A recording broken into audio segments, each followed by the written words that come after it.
Hello, everybody. Welcome to the Horology Forum. For those of you who do not know me, my name is Adam Craniotes. I'm the founder and president of Red Bar Group, the world's largest collective of watch enthusiasts, with over 80 chapters spanning 6 continents, and yes, Dubai is included. This evening, it is my distinct pleasure to introduce to you 2 gentlemen who require no introduction, but you're going to get one anyway. Initially, as I had this, was on my right is Felix, but no, that's not, yeah. So on my left, we have Felix Baumgartner, a true prodigy, with a background in haute horlogerie inspired by his father and bolstered by his education at the Schaffhausen Watchmaking School. Felix went on to co-found Urwerk in 1997 with his friend Martin Frey, and ever since they've been breaking barriers and blowing minds with their avant-garde brand of watchmaking. Indeed, it is no stretch to say that Urwerk has all but defined the category of what I like to refer to as haute concept watchmaking with their wholly unique interpretation of timekeeping. To my left is Davide Cerrato, extremely dapper man. His career in watchmaking is equally legendary, with stints at Panerai, Tudor, Montblanc, Haidt, and now Bremont. Davide's experience crosses multiple boundaries and disciplines, but he's perhaps most well known for designing the Tudor Black Bay, which remains a linchpin of that manufacturer's collection to this day. His recent appointment as CEO of Bremont signals to one and all that the watchmaker is serious about taking their brand to the next level. So, with the introductions duly addressed, onto the topic at hand, ClickClock, 2 birds of a feather flock together. It's no secret that the watchmaking industry thrives on exclusivity, but at what point does this pursuit of exclusiveness start to alienate the client base? Is this a sustainable business model, or is it time for the pendulum to swing in the other direction? Making the case for exclusivity will be Felix, while Davide will take up the mantle on behalf of inclusivity. As for myself, I will remain neutral in this debate, though it should be noted I will be keeping track of time with my Bremont, as I cannot yet afford an Urwerk. During the course of this debate, I will address a question in turn to each of the participants. They will have 3 minutes to address said question, after which their opponent, and again, we're all friends here, will have an opportunity to rebut. So, with that said, my first question is going to be to Davide. It's a given that luxury watchmaking demands a certain level of exclusivity, irrespective of the price point. With that said, at what point does exclusivity become a net negative? Going a step further, is in fact this elusive quality ultimately a necessary component to the contemporary watch industry, or can we do without it?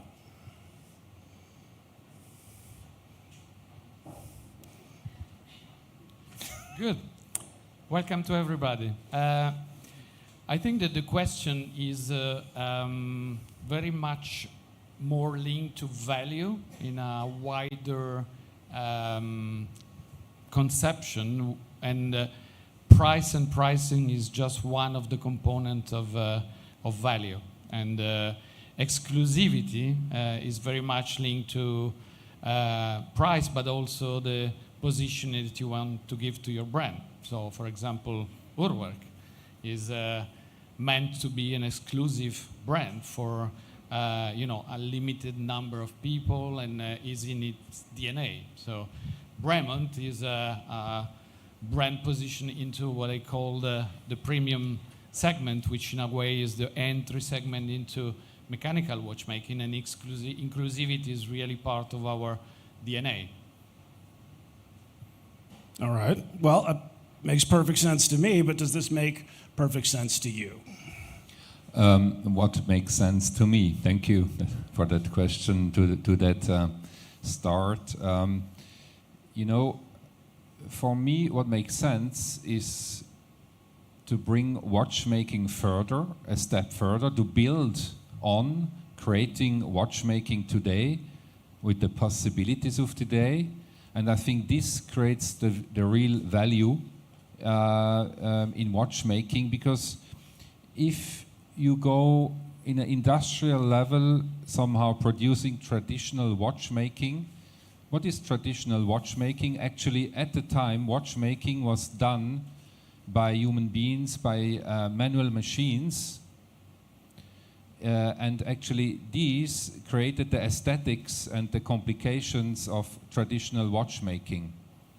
Now, when you bring that into our times of today and you use CNC machines in creating traditional watchmaking, that's kind of a strange way to make it more affordable or to create out more margin. These are questions. So these questions, for me as a watchmaker, I said, wait a minute, I have to create watchmaking today. So I come from a third generation watchmaker family, and for me it's not so much about the numbers and the industrial value, it's more about the continuation of watchmaking and the creation of watchmaking. So yeah, these are my reflections, and brought me actually and stayed true. Uhrwerk stayed artisanal until today. We are making 220 watches per year. This is an artisanal approach, and for me this brings the real value into watchmaking and the future of somehow the foundation of watchmaking, and makes and creates somehow the respect of watchmaking, because when you go on in somehow machining traditional watchmaking, but machining them with CNC machines, it's not creating a new value, it's just kind of using an existing value on a higher number of level and number, a higher quantity. I hope my answer was somehow clear. I strongly disagree with this. Okay, you know what? This is what I wanted. Okay. Deeply. Please, no. I hear this, but there is a true point of making watches, mechanical watches, affordable for the wider public. And if using machines is what allows to propose prices and quality that opens the market to a much bigger number of customers, I think it's definitely extremely positive for the market overall, and is a fantastic challenge for a brand. And Bremont is definitely going into this direction, and one of the first things that I decided to do with the brand was lowering the price of the entry models and launching new lines with a more aggressive price point, because I think that our reason to be is being inclusive and being accessible, and you know, open the possibility of enjoying you know, good and sophisticated watchmaking at a reasonable value or price. All right. Unfortunately, you don't get to rebut that. That's not how this, no. But it's, next question. But we're going to come back to that, don't worry. To Felix, and maybe this goes a little bit along the lines of what you were discussing earlier. In a perfect world, everybody could have everything they want, regardless of price, availability, etc. And yet, were this come to pass, wouldn't it negate the very reason that a given object is considered desirable? As such, please explain why it is necessary to ensure a level of exclusivity in order to ensure that demand and desire remain at a premium.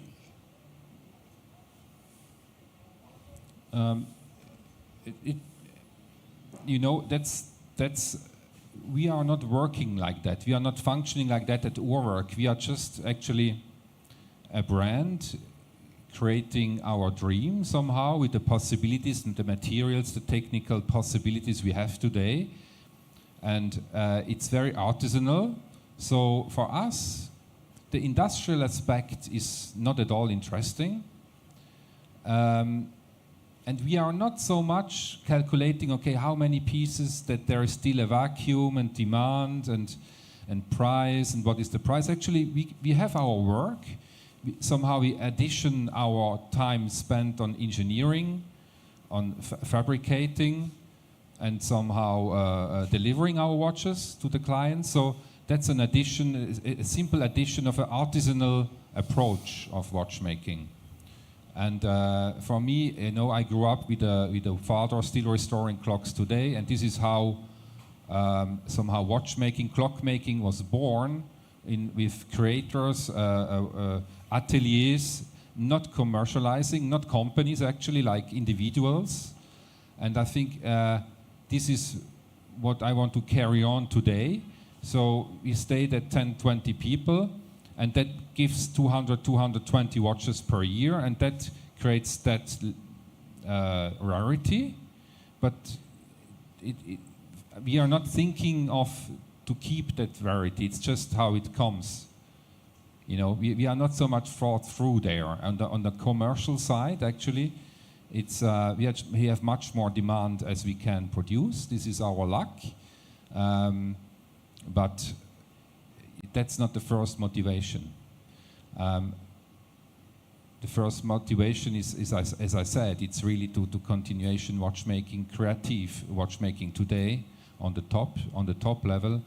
And okay, you know, guys, in the beginning they told me I have to be the bad boy, so I try to be the bad boy here. You know, I did tell him he was the villain here. Actually, so. You know, we have a big cake. We have a big cake and 360 degrees cake, and I think there is for sure. It's very important to have accessible pieces too, you know. But let's talk it over. All right. Well, he's being nice now, which is not what we become wanted. Gentle. I think. So you're the bad guy now. So please respond. Do you have anything to rebut to this? I think that this is a perfect example of one of the components of value in watchmaking, which is authenticity. It's a very, very important element of what customers are buying when they buy a watch, and I appreciate that very much, and passion and engagement. And yeah, it brings back to the fact of what creates value in a watch. You know, one is the price positioning, but the other side is, you know, the culture that is behind the craftsmanship, that is behind the passion, the engagement of the people. And the rarity, anyway. The two extreme of the spectrum of the market are, you know, many pieces affordable and very few pieces unaffordable for the collectors that are fighting to get them. And you know, that fight is part of the pleasure of owning a watch for them. So, but I would like to add one. You have to be bad, actually. Now you have to.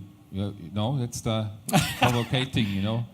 But I will add a component. We were discussing just before starting the talk.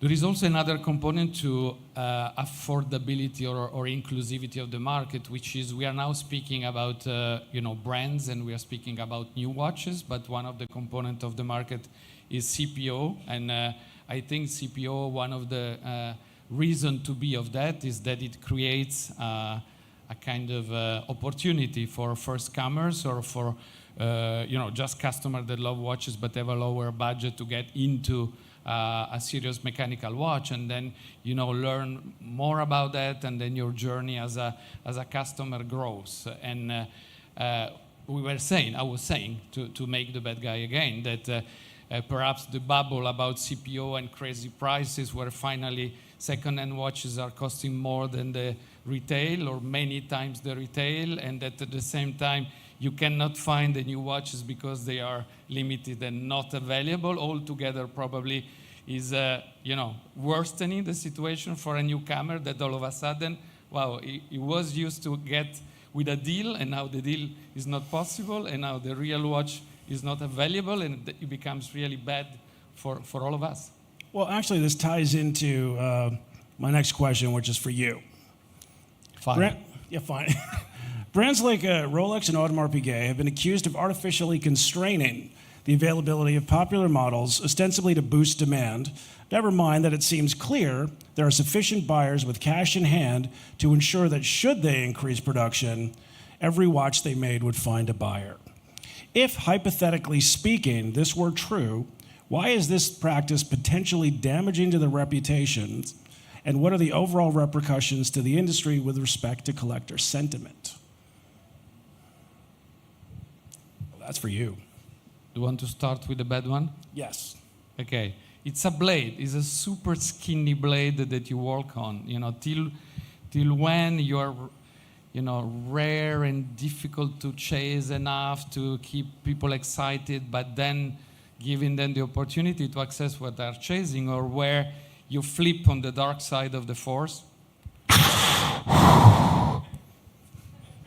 I am your father. No! And it's not a nice game anymore. You know, you cannot get the watch you are chasing for.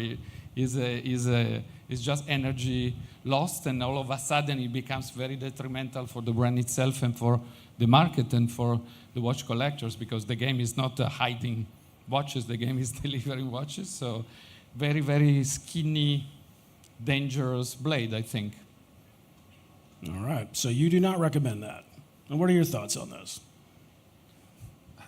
Sorry, I think on this point we are kind of on the same side of the blade here. You know, it's to enter into trying to manipulate some values in buying stock or creating fake value with certain investors, retailers who are doing that today. This is kind of a dangerous path we are going through, and it's actually just now when we see that there is a little time where we are softened.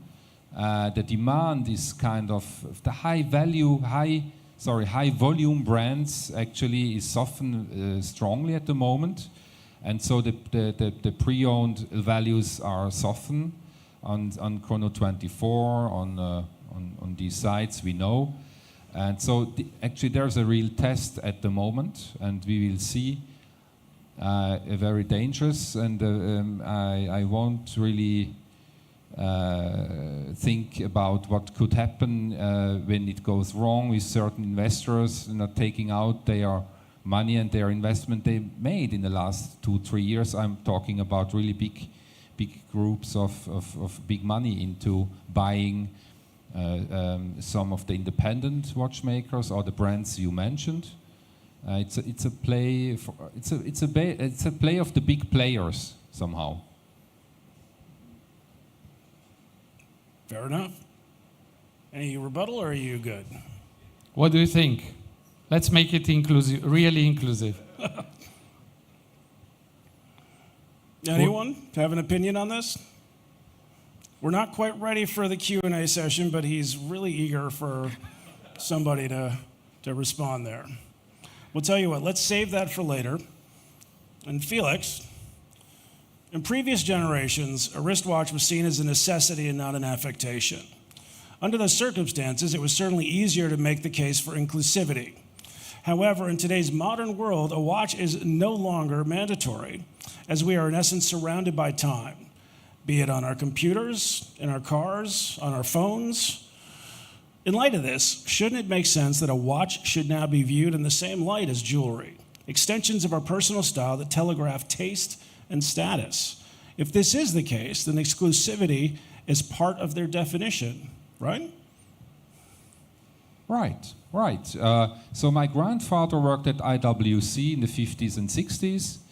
And suddenly, in the 60s, late 60s, there were the quartz watches or the quartz movements invented, and the Swiss didn't want to step into that because it made endanger the whole industry in Switzerland. So some Japanese actually started to produce a quartz, and I think this showed us a lot about the vulnerability, you know, of watchmaking, and actually the genius of Swiss watchmaking to be able to reinvent somehow new values in mechanical watches, which are not mostly the precision and the daily use of it, which are an expression of individual values, which can be an art sculpture on the wrist. And this is to define on watchmakers today, and actually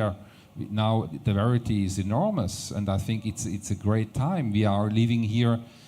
When I started our work 26 years ago, it was a little bit sad because only the traditional watchmakers were accepted, and through insisting and being there, and for sure other brands, other watchmakers joined that movement. Very durability, very since quite the moment. We are building up now new appreciations for Swiss watchmakers, like mechanical watchmaking. It doesn't have even to stop with mechanical watchmaking, by the way. We also make some hybrids, so with fine electronical and fine mechanical watches. You know, I see a very good friend with an EMC on his wrist, and this is like an avant-garde piece. You have really to need the courage to wear that watch, and I think this is really what makes our industry tick and talk for the long future. So in essence, the argument really is that exclusivity saved the industry, as opposed to tossing in with mass production.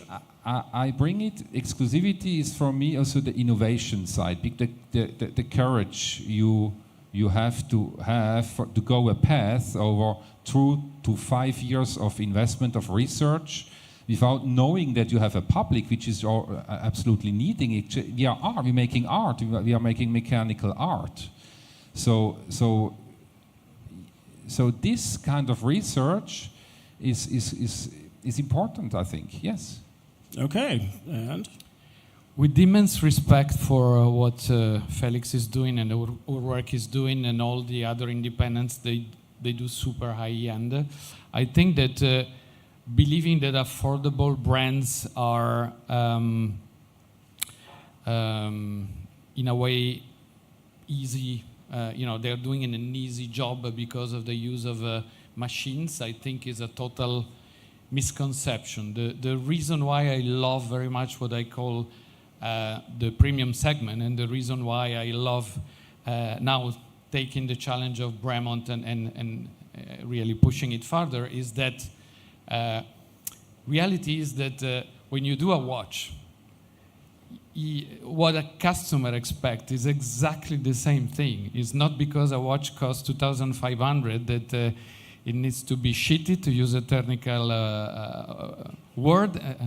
On the contrary, you expect this extreme level of sophistication in the design. You expect that the watch gives you emotion, that you can, then you strap it on the wrist, is really nice, and people tells you about that you can share your experience. The watch must work perfectly, must be precise, must be waterproof, must be serviceable and reliable, and the watch must last. Even a watch that costs 2,500 watches is going to be handed to generation to generation to generation. So I think it's a big misconception. You have the same challenge, for sure, with different elements, but and in a way is even higher, because without having big money to invest into the sophistication of the components, you need to create this magic with limited resources, which I really, really love. Is something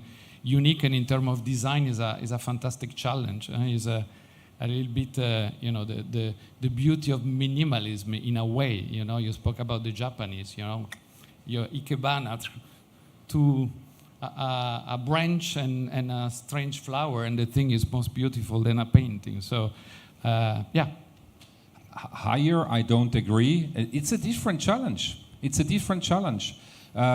We were looking up to Rolex very high, that the perfection level you get at Rolex, at the watch of the 5, in the meantime they cost probably a bit more than 5,000, when we are looking at it at the time it was 5,000, now it's probably double.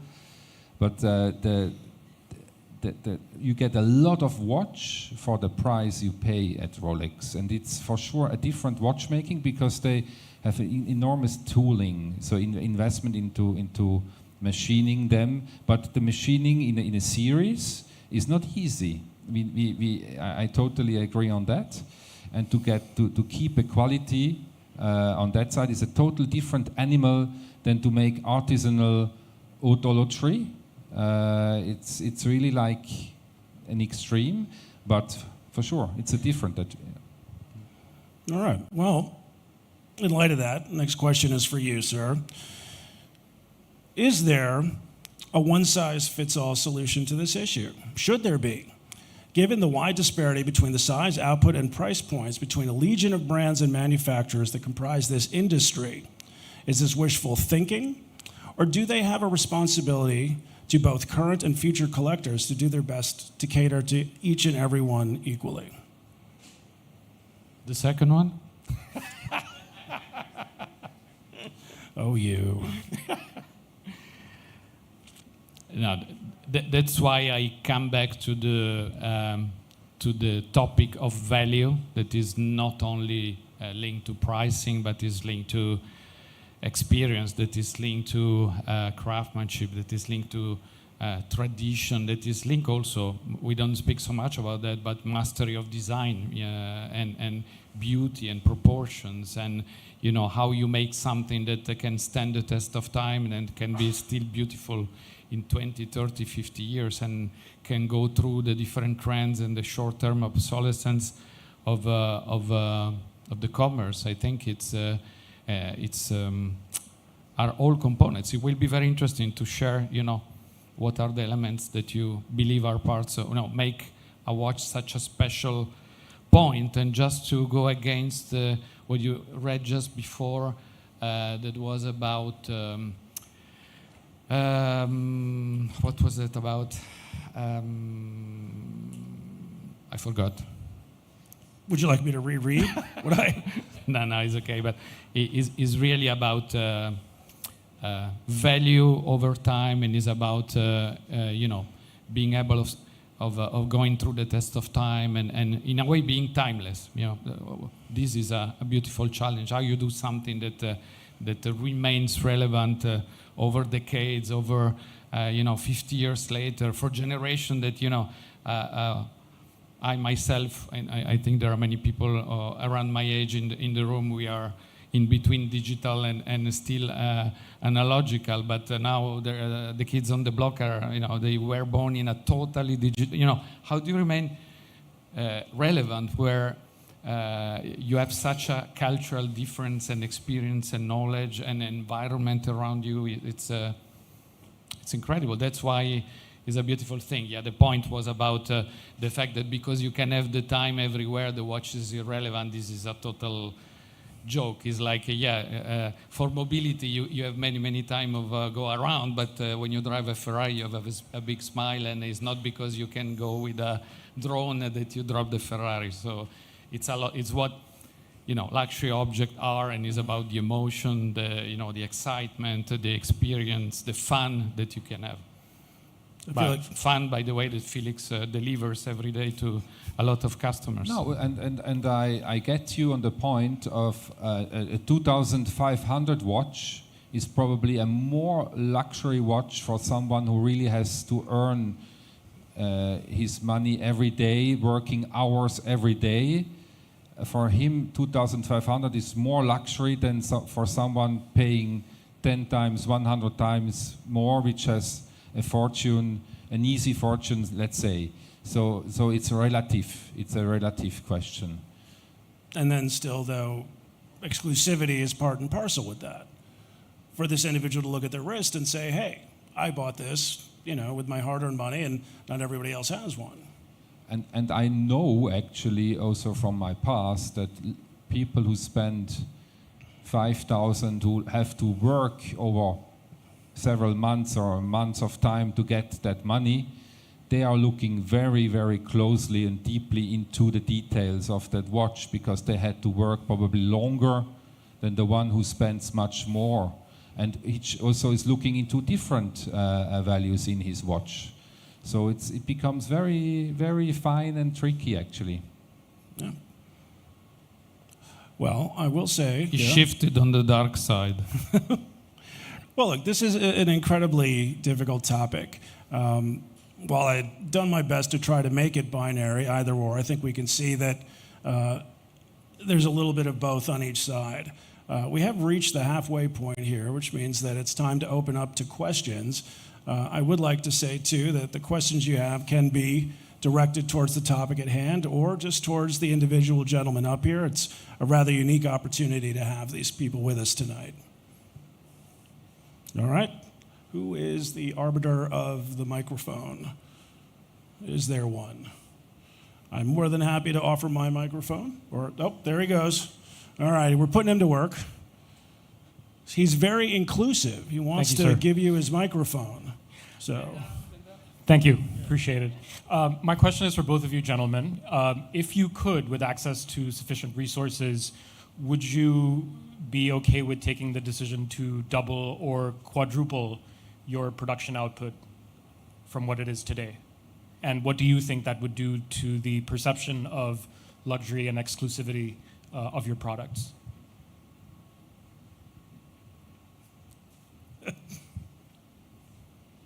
After you. I can start. It's a very good question because it's a question I'm asking myself since probably the last 15 years. The first 10 years of Urwerk was a battle to get where we are in really being able to express what you want in our quality, in our work, and also to get the respect out of the collectors. So actually our production met somehow the demand in the market because there was no demand in the market. But suddenly that shifted in the last 15 years into more and more demand, and we could say today to grow from 200, let's say, to 300, 400. Actually, we have partners in working together who have much bigger volume and possibilities. So it's actually a question of organization and a choice. It's a choice. It's a choice on our side to know from where you come, from where I come. I try now to speak of me. I come from an artisanal family where we are makers somehow, a watchmaker family, and not an entrepreneur family. So this is also what I learned watchmaking in the watchmaking school. And then all over I was learning by doing, becoming an organizer of a team of, like, let's say today 20 people between Geneva and Zurich. And we have a balance, a human balance and a professional balance which works perfectly out. And we have also the luck to buy financially in a good shape. So we do not have investors or bank credits, so we have a good balance. And so for me to make a bigger volume, like double our volume, it would be possible because we have the partners for that. But actually the whole family, the whole structure would change. And these are people who believed in Urwerk since the beginning. I work with several people over 10 years. But they are, the mindset of these people is in an artisanal way. And if we would go into growing 50, 100, 200 people, our structure would totally change, and they would not accept to have a boss or director suddenly taking care of them. So there are many, and I am a watchmaker. I'm not able, actually. I don't feel that I'm able to do that work, what Davide does, actually, to organize for many employees a good working field. So there's many things which keep us somehow limited on what we are and what we do. And that creates kind of a normal, like a natural exclusivity at Urwerk. So, yeah. Thank you very much for the question, and I think the best way is going personal and real. That's exactly what we want to do at Bremont, because the brand has 20 years of life, but is 80% distributed in UK and a little bit in US, and we want to give access to the brand and what we propose to the wider public possible. So we are going to simplify to amplify. That's the name of the program, and to set up things in such a way that we can scale up. And in the following, we are relaunching in US. We are now extending in the region here. We will announce in a few days. So I'm announcing that we will start to work with Sediki here, and then and then the world is clean. We are not in Europe. We are not in Switzerland. We are not really in Asia, except a boutique in Hong Kong. So it's really the reason to be of the brand, of being accessible, inclusive, and to give accessibility to what we do as much as we can around. Now we do it through e-commerce, but we really want to develop partnership and work with retailers locally to to give the opportunity to the people to find our watches. So it's very much linked to the DNA and the positioning and the culture of your brand, I think. Okay, another question. All right, I'll say you. Oh, and here we've got the microphone now. Perfect. Most brands think that to be luxurious, you need to be exclusive. But if you think of, I'm talking about watch brands, but if you think about, say, a hotel, the Four Seasons or Burj Al Arab, they're limited by resources as well. If the rooms are booked, you can't get them. But if I want to stay at the penthouse, they say these dates are available and you can come and stay. But they don't tell you stay in the deluxe room first, then the higher superior room, then one day when you qualify, we put you in the penthouse. Sometimes. So do you think it's possible, like I'm sure you believe in it, that you can be luxurious and inclusive, and I understand your point that you're constrained by resources and only 200 watches a year, but why can't you just say, here's take my deposit, in 8 years from now, we give you the watch, you're getting one for sure, without playing any games. Would watchmakers want to do something like that, or do they strictly adhere to the fact that luxury means exclusivity and playing the game to get what you want? I get totally the point. The thing is, we have an evolution. Actually, we are like a puzzle. We are playing a puzzle. We are adding more or less each year one puzzle to our picture we are creating at Uhrwerk. The problem is we have the capacity of our watchmakers allows us to keep 3 collections, 3 movements on production. And every year we bring out more or less a new collection, but one is dying also. So that gives you 3 years for one specific movement, one collection. And for sure, if the waiting list goes to 4 years, there is an issue. But there I am a bit egoist, and I say, I feel that mission as a 3rd generation watchmaker to keep the size of Uhrwerk kind of a small boat where we can take risks. And with that boat, I feel comfortable to take these risks. We are like pushing boundaries at the hybrid we are working on, all the special projects we are working on. And when we have just an ongoing production, that makes our boat somehow bigger and less maneuverable.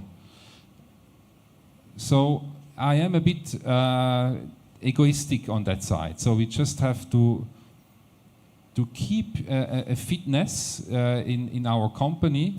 I don't look that we are producing manufacture. We are more like a laboratoire, a research place, where we try to push boundaries and create new playgrounds in watchmaking, and that's our main mission somehow. Okay. Other question? James. Oh, and I see you, buddy. Don't worry. I'd like to turn the tables on the two of you and ask you, Felix, how would you make a watch for less than 5,000 euros? And to Davide, how would you make a watch that was in 6 figures?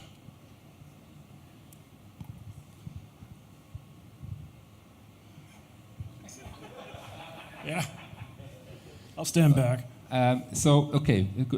When we started with my brother and Martin Fry, the 3 founders at the time, our goal was not at all making very expensive watches as we do today. Our goal was actually somehow to make affordable watches for people who appreciate watchmaking. So that sounds now a little bit strange. Yeah, a little.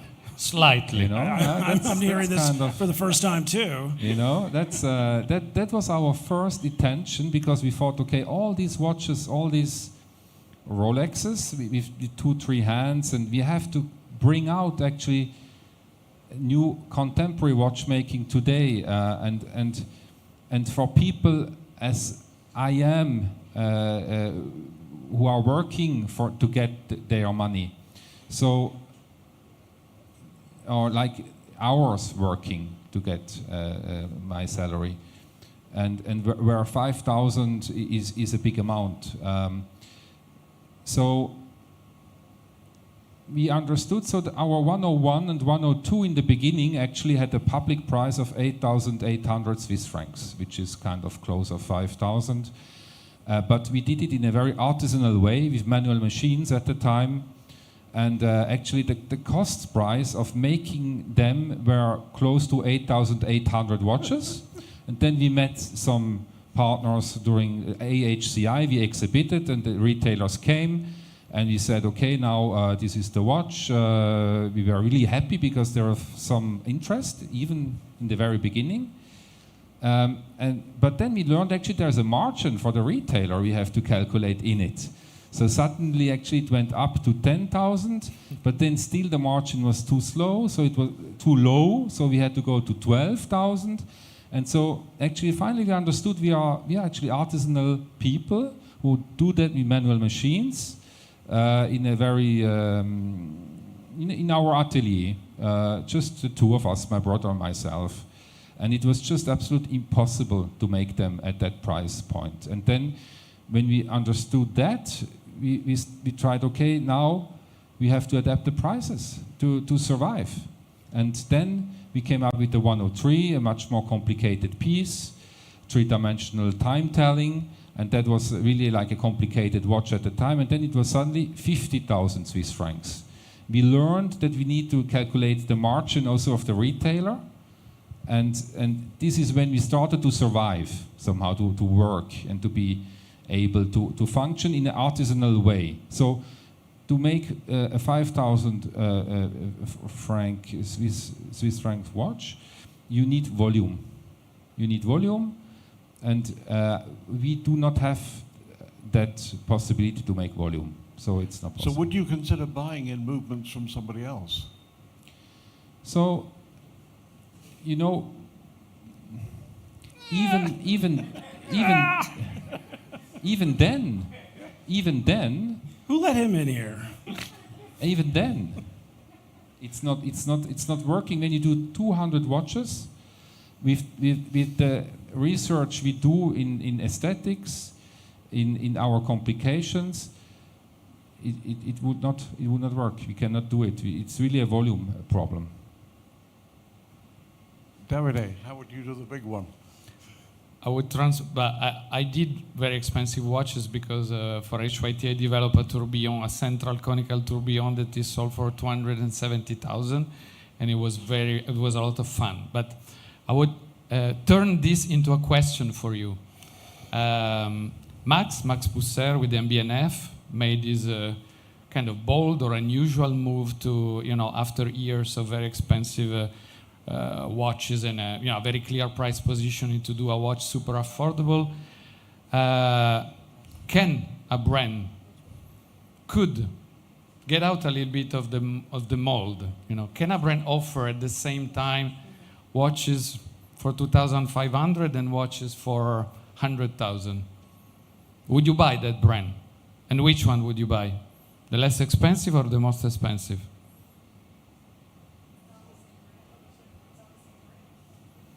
All of them.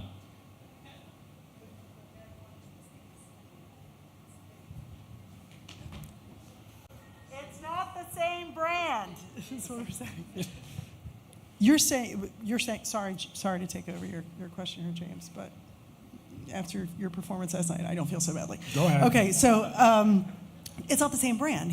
Max made sure that there was a differentiation, but you're now saying, like, would you, if the same brand put out two different price points, which one would you buy, the really expensive or the really low? Correct, exactly. But that's like apples and oranges. Nope, interesting.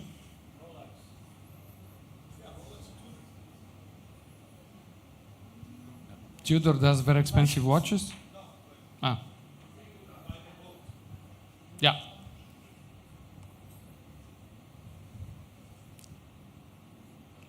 Well, wait, hold on a second. I do owe this gentleman right here. So stop. Oh, she's going back. Up a little bit. Raise your. It was right there. There we go. Thank you. No. Watch Thank it, you. buddy. I'm watching you, Justin. We started the session talking about the impact of technology on the manufacturing process. So, as CEOs, the question is for both of you.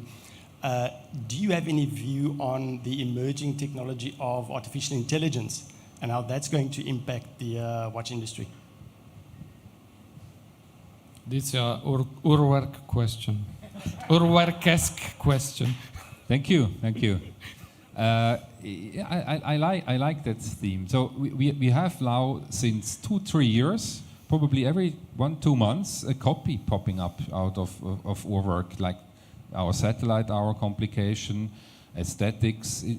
More and more these copies come, and actually these are not artificial intelligence, but these are people who try to look, okay, which watch they like, and they make a samba, they shake them together, and then it's like also like an artificial intelligence of a group of opportunistic, or also some of them actually, they are just watch lovers and they say, okay, let's do it.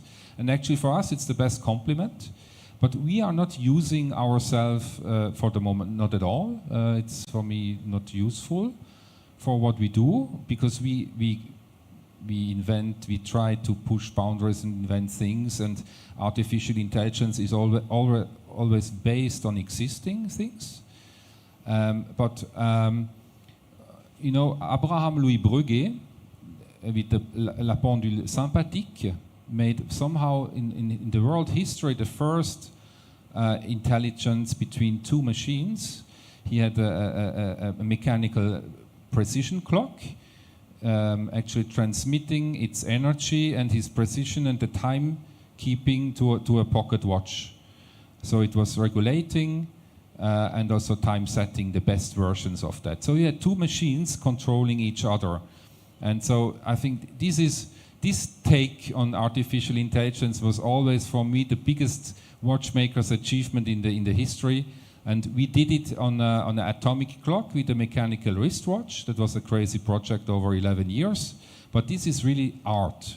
To combine science of today, atomic time measuring, with the most intelligent mechanism I know in watchmaking history. It was a challenge because we never figured out actually how it works, that the motor can know that the pocket watch or our wrist is going fast or slow. And so to create that intelligence between two machines was extremely interesting to research. But I'm sorry, I use your question to talk about something else, because we don't use artificial intelligence. Now, is that something you think you would use? I share Elon Musk's fear of technology overcoming human work. Now we don't use it. And I hope it will not come, that we can keep a little bit of human touch into the watches. It is interesting. I don't know if you followed this, but G-Shock, for the 40th anniversary, actually consulted AI to create a watch out of solid gold that they're auctioning off, and it's hideous. So if that is the future of watchmaking through AI, I don't want any part of that. I don't want to live there. All right. So over here. Oh, no, we got. I love G-Shock, but wow, not good. Hi, I'm Astrid Wendland from online media Miss Tweed. I have 3 quick questions, but they're related. Do you find it's easier today to launch a new watch brand than it was 15 years ago for you, a few years ago for you? Second, what gives you the most pleasure when you launch a new model? And third, do you think that going forward there will be more and more appetite for, small independent brands, and why? Thank you very much. I take it. Thank you for the questions. I think that it's more and more difficult to launch new brands because the market is super crowded and the level of competition is incredible, and the number of existing brands is, even for me, totally overwhelming. Every day, basically, there is a new one coming. I still don't understand where all these watches go. There is a little bit of a mystery. But The second answer is launching or relaunching a new brand is extremely exciting and is really a kind of organic, holistic process made of a lot of teamwork and finding the good people and creating a vision and bringing everyone in the same direction around the vision, and then, you know, in a way, deeply understanding the brand, really going far, far, far to get the fundamentals, and then matching this with a little bit of zeitgeist and making it contemporary, relevant still for the time of today. And when all of this takes the shape of a watch, of a product, and I mean, when you see the very first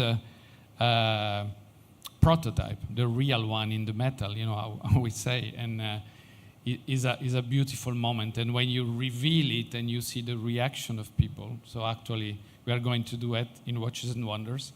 It's fantastic. When you see the star in the eyes of the people, when you see the excitement, the emotion, when you see the people not only like it, but they want to show to their friends, to share. Here is beautiful. How many people brings their friends to show that they have discovered something new and unusual and different. And, you know, this networking, deep nature of watchmaking, I think, is one of the fantastic components of what we do. And we are blessed. We are blessed with this work. I could never do, I don't know, screws. I could never get so excited with screws, even if an engineer can, but nobody's perfect. So, first question, it's actually, I think, much easier to launch a watch brand today because you have much wider possibilities, and I hope also that the work of the independent watchmakers of the last 10, 20 years actually helped to open up the playground of watchmaking. So we are not anymore limited to mechanical. Swiss now can do fine electronical watchmaking, but we can also go into different emotions, different mechanisms. So not always repeating these traditional complications, this cage of tradition, so to build further. And I think that cage is now somehow exposed, and we can now go out of that cage. And I think it's only the beginning of that independent, let's say, contemporary watchmaking. And I think it's super exciting times. So it will be very interesting to see what the new generation can bring. New machines, new possibilities of machining, new materials are coming.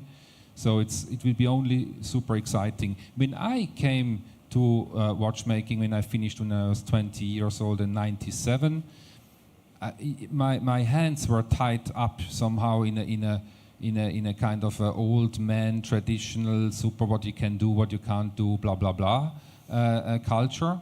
And today we are also open and transmit a lot. We visited Seiko in Japan when we were working on the EMC. We had an exchange with Japan actually on how to create our electronical side of that watch. So we are very open. So I'm positive. Sorry, Davide. And then the launch of a new watch, for sure, it's an achievement.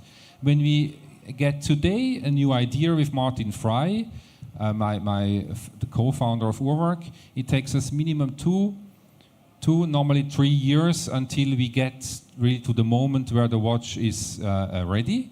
And for sure, these 2-3 years of being in, growing the watch and the possibilities like an accouchement in French. It's like giving birth to our new baby.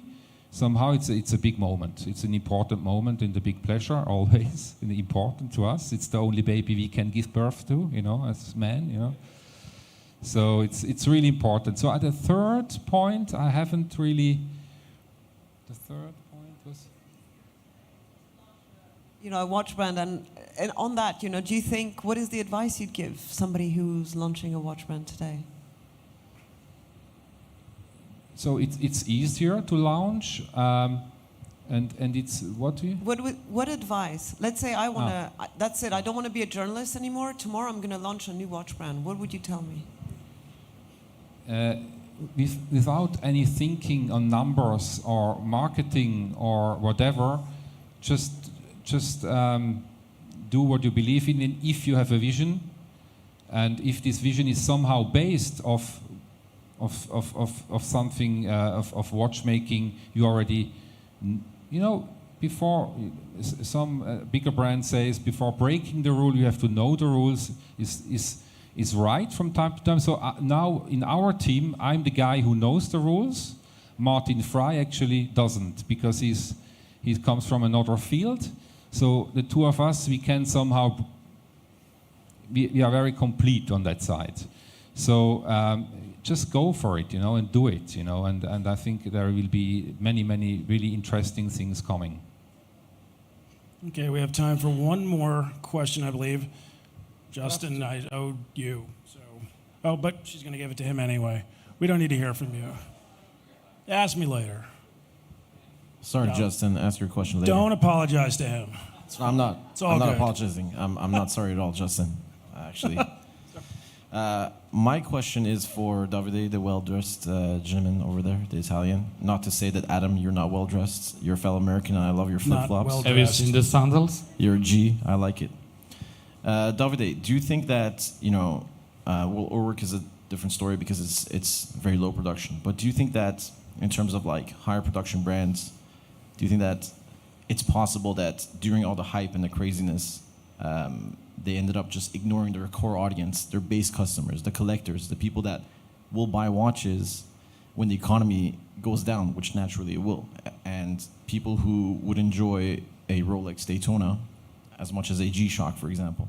Do you think that those people were ignored? And do you think that there's going to be, do you think that this is going to stay in people's memories? Do you think that this is going to be a stain on these brands? How do you think it's going to work out when a big portion of all the people that bought watches during the hype are going to disappear when the economy goes down? Because, personally, I'm the kind of guy that I will buy a watch once the economy goes down. I will downsize my house and buy another watch. But I like you. I like you too. The industry needs more of you. Which is the question exactly? The question is, I like you. No, I'm just messing. Do you think that the core audience here was ignored? Do you think that this is going to have, are there going to be repercussions? Are brands going to have to deal with, repercussions by ignoring their core audience if they were ignored during this hype? But watchmaking has economies made by cycle and up and down, and now we are going again into a little bit of a difficult cycle. But by chance, this doesn't wash away the passion of the people. It's more like a temporary standby or temporary waiting and keeping your money somewhere else. But I hope there are many people that think like you, and that's it. And then you will come back. But do brands expect, do brands like Rolex, I mean, you're in the industry, this is why I'm asking you, do brands like Rolex and AP and Patek and all these brands, I mean, I'm sure they must expect like a good percentage, like a large percentage, double digits of their clientele to disappear once the economy goes down. I'm sure they expect this. Do they not? But the purchase go down for sure. The traffic goes down. The people that are and Felix was speaking of people that cannot afford the watch immediately. They need to put money aside for a certain time to be capable of buying their watch. Is a little bit a similar thing, and it's not only the pure economy itself, is the uncertainty that it's already enough with everything that is happening. With an uncertainty on the stock market and everything, to just wait a little bit, and wait and see is not good for anyone. But then it will come back. I hope so. Yeah. No, Should we give it to Justin there? Well, Yes, actually, exactly. Please. well, actually, we don't leave without. as the much microphone. as we would love to hear from Justin, we are actually 43 seconds, 42, 41. running out of time here. So I would like to just ignore Justin and 34, and thank our 29, 28. our debaters. Notice I didn't say master debaters. Oh, I did. But thank you, Davide. Thank you, Felix, for taking the time to speak with us tonight to answer these questions. And thank you, everybody, for actually sitting here and listening to us talk for an hour. Cheers.